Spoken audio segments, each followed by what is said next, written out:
Oh, by the way, I found a hilarious meme. Um, the apophatic God is, you don't know me, bro. Oh, it's so good.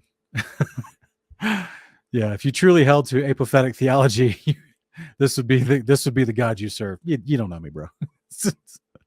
So good.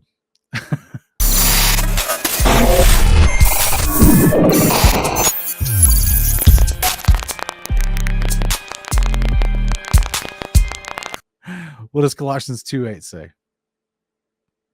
See to it that no one takes you captive through philosophy and empty deception, which are based on human tradition and the spiritual forces of the world rather than on Christ.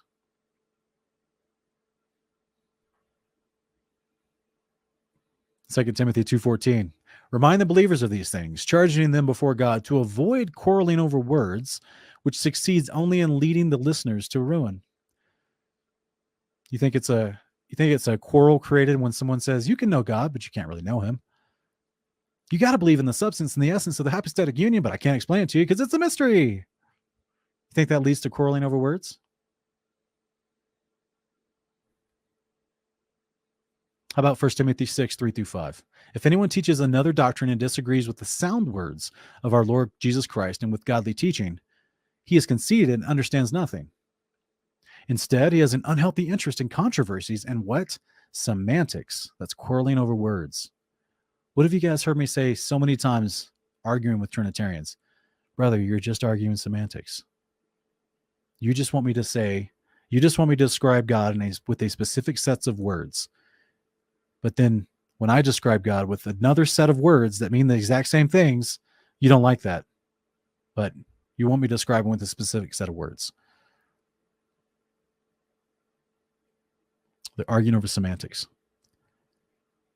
out of which come envy, strife, abusive talk. Some of you guys have probably seen that abusive talk on some of my more recent videos where I went into an Orthodox Trinitarian group and tried to share with them some challenging questions, and the abusive talk came out. Evil suspicions. They immediately suspect that you're Jehovah's Witness, that you're Mormon, that you're of a different faith, that you're denigrating the deity of Yeshua, that you're trampling on the blood of Christ, they immediately come to you with accusation. That's evil suspicion. Constant friction between men of depraved minds who are devoid of the truth. These men regard godliness as a means of gain. Vain philosophies, semantics, arguing over words. This comes from somewhere, guys. This isn't just a naturally occurring phenomenon amongst people that I've talked to. This comes from places. This is long-standing fruit of this theology, of this apophatic theology of negation. Thank you so much, Chase, for the super chat. I really appreciate that. I appreciate that, brother. Hopefully everyone else feels the same. Let's look at, guess what? Do you think the Egyptians did their own negation? We've already talked about medieval negation with Maimonides and how he traced it back to the 4th, 5th, 6th century early church fathers. And then they traced it back to Aristotle, 6th century BC. Think we can trace it back even further? How about Egyptian negation? You guys remember we talked about Ma'at in part 20? Ma'at, the ancient Egyptian concept of truth, balance, order, harmony, law, morality, and justice. Literally the philosophical and theological framework from which the Djed pillar represented. Ma'at was also the goddess who personified these concepts and regulated the stars, the seasons, the actions of mortals, the deities who had brought order from chaos at the moment of creation. Pharaohs are often depicted with the emblem of Ma'at to emphasize their role in upholding the laws and righteousness. And that's not the righteousness of God, guys. From the 18th dynasty, Ma'at was described as the daughter of Ra. So this is 900 years before Aristotle. Ma'at was described as the daughter of Ra, indicating that pharaohs were believed to rule through her authority.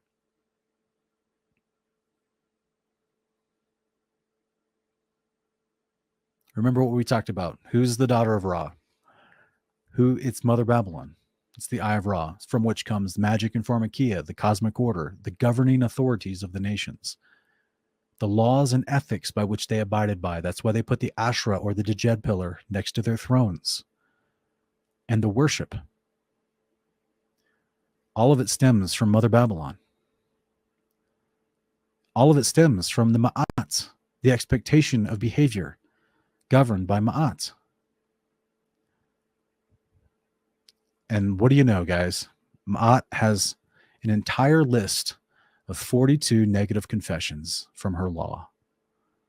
Egyptian negation theology. As you can see here, I'm not going to read through all these. You can screenshot it and read it, but this is just basically what someone at the end of their life would want to recite, the negative confessions of Ma'at, through which they would basically say they qualify to be judged favorably in the underworld. They've not done wrong. They've not robbed. I have not stolen. I have not slain people. I have not destroyed the food of offerings. I have not reduced measures. I have not stolen the God's property. The 42 negative confessions of Ma'at. This is Egyptian negation theology. This is the heart of the philosophy that the Greeks passed to the Latins, those in Rome, whom the early church fathers tried to harmonize with the Hebrew scriptures, to which later is picked up by Judaism. It's the foundation of the Trinity theology. It's the negation, negative attributes about yourself, your life, and about the gods, so that you can find favor with the gods. All of this was based on worship of the unknowable God, whom you can know, but it's a mystery.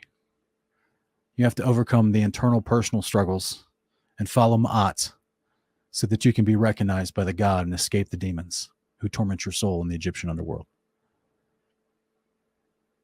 The labyrinth on the ground is a physical representation of an ancient Egyptian theology to control you, to motivate you through fear and control your mind, never leading you to truth, dangling the carrot of illumination.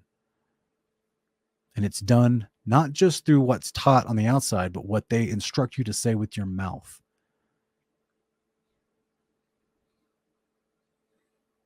All of it's devoid of Yahweh. All of it is outside of the truth. 1 Timothy 6, 20 through 21. O Timothy, guard what has been entrusted to you. Avoid irreverent, empty chatter and opposing arguments of so-called knowledge, which some have professed and thus swerved away from the faith. Grace be with you all. The Asherah pole, the symbolism of Hathor, the Queen of Heaven, represented their knowledge and their wisdom, what they considered knowledge. They put it next to their king's throne in their house, the houses of their gods or their kings. What did Yahweh say? Put the book of the Ark of the Covenant. Put the book of the covenant into the chest of the ark. Yahweh's law sits within his bosom, under his seat. He doesn't want the wisdom of Egypt, the wisdom of Babylon, represented as a pillar next to him, a sacred tree next to him. He has his law, his expectation of righteousness within him, in his seat of authority, where his name is placed. This is a perversion of what the creator of heaven and earth used for his throne, made as a copy on the earth. Revelation 3, 10 through 12. Because you've kept my command to persevere, I will also keep you from the hour of testing that is about to come upon the whole world, to test those who dwell on the earth. I'm coming soon. That word is this word takios in the Greek. Doesn't mean the day after. It means when he comes, it's going to happen like lightning from the east to the west. He's going to happen quickly. Hold fast to what you have so that no one will take your crown. Crown of what? Is it the triple crown of Godhead? Is this the Egyptian promise or the Greek promise of the triple crown of Godhead? If you have the right philosophy, you say the right words, the right chants. No. This is the crown of eternal life. To rule and reign with Christ for 1,000 years because you showed yourself you want his law in your heart forever. The one who overcomes, I will make him a pillar in the temple of my God, and he will never leave it again. Are you physically going to be made a pillar like the ancient Asherah poles of Hathor? Are you literally going to be made a pillar to put him in the temple? No, obviously not. What did the pillars of Hathor and Asherah poles, what did they represent?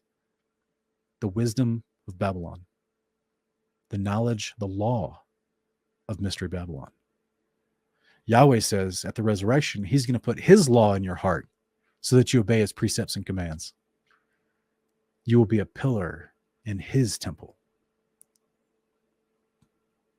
It's a beautiful blessing. Upon him I will write the name of my God, the name of the city of my God, the new Jerusalem that comes down out of heaven from my God, and my new name. You're going to get under the authority of your high priest, Yeshua, you're going to get that same name. That means authority. You're going to get into that same authority so you can rule and reign with him for 1,000 years at the resurrection, because you'll have the perfect righteousness of God, the straight path in your heart that you can teach others.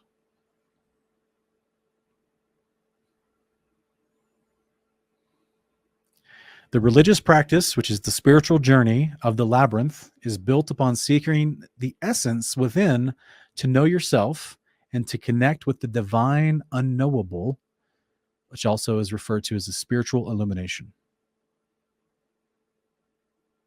So as you can see here, Yahweh has a very different way. The ways of Babylon, which is going to be the fundamental application of spirituality from the dragon, the beast, and the second false prophet, second beast, that they deceive the whole world with, and in some severe cases cause men to want death and not even be able to have it at that time. All of it is the spiritual path to look inside yourself so you can try to connect with the realm of the gods and the goddesses, to be in touch with that bridge to the divine unknowable that you can never truly know, that you can never truly have communion with, but maybe you'll say the right words in the right way. It's hopelessness. It's not the promises by our incredible Father given to us to know plainly, like he says in Jeremiah 33, 2-3. Thus says Yahweh, who made the earth, Yahweh, who formed it and established it. Yahweh is his name. Call to me, and I will answer you and show you great and unsearchable things you do not know. Yahweh's not setting up a labyrinth for you. He tells you very plainly, I made everything. Call to me. I'll tell you great and unsearchable things that you don't know. I'm not going to dangle that wisdom and knowledge in front of you. Never give it to you. I'm not going to have you chased by demons and the fear, motivated by fear, in order to find this, to look inside yourself. No, he says, call to me. Call to Yahweh. Don't look inside yourself. The heart is deceitfully wicked. Who can know it? Why would you want to look inside yourself? You're full of rot and misguidance and bad partial knowledge. No, look to the Creator who created all things. Call to him. He'll tell you great and unsearchable things you don't know. He wants to.